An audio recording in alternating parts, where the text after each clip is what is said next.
আসসালামু আলাইকুম প্রিয় ইউনিয়নবাসী। ও হচ্ছে জামাল। আমি ইতিপূর্বে তুষপুরের একটি ভিডিও করেছিলাম। সেই ভিডিও একজন অসহায় নারী, সেই ভিডিও দেখে আমার বাগিনা 10,000 টাকা অনুদান দিয়েছিল। আমি সেই টাকা দেওয়ার সময় বলেছিলাম যদি অন্য কেউ এরকম অসহায় মানুষকে দান করতে চান চেষ্টা করবেন।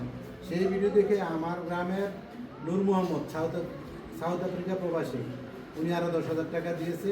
তো আমি চিন্তা করলাম আরেকজন অসহায় মানুষ আমার মাথায় আসলো, জামাল আমার ইউনিয়নের অত্যন্ত নিরীহ এবং অসহায় মানুষ। তার ঘরটাও আমি দেখেছি যে তার সন্তান মা বাবা নিয়ে অমানবিক জীবনযাপন করতেছে। ইতিপূর্বে আমিও ইউনিয়ন পরিষদ থেকে সহায়তা করেছি। তো এই সাউথ আফ্রিকা প্রবাসী আমার ভাতিজা নূর মোহাম্মদের এই অনুদানটুকু আজকে জামালের হাতে উঠে দিলাম।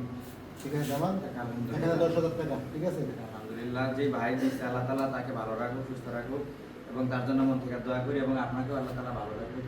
সবসময় এরকম মানবিক কাজের সাথে সে জড়িয়ে থাকতে পারে, জড়িত থাকতে পারে, সেই তৌফিক আল্লাহ তাআলা দান করুন। পাশাপাশি আমি বলবো আপনারা যারা, আমি আসলে এই ভিডিওটুকু করি এজন্য, এই ভিডিও দেখে হয়তো আরেকজনও অনুপ্রাণিত হতে পারে, আমার ইউনিয়নের আরেকজন অসহায় মানুষ আরেকটু সহায়তা পেতে পারে। আমরা গভর্নমেন্টের যেই সহায়তা পাই সেটার পাশাপাশি যদি আমি দেখেছি যেটা যে মানুষ কিন্তু আসলেই সহযোগিতা করতে চায়।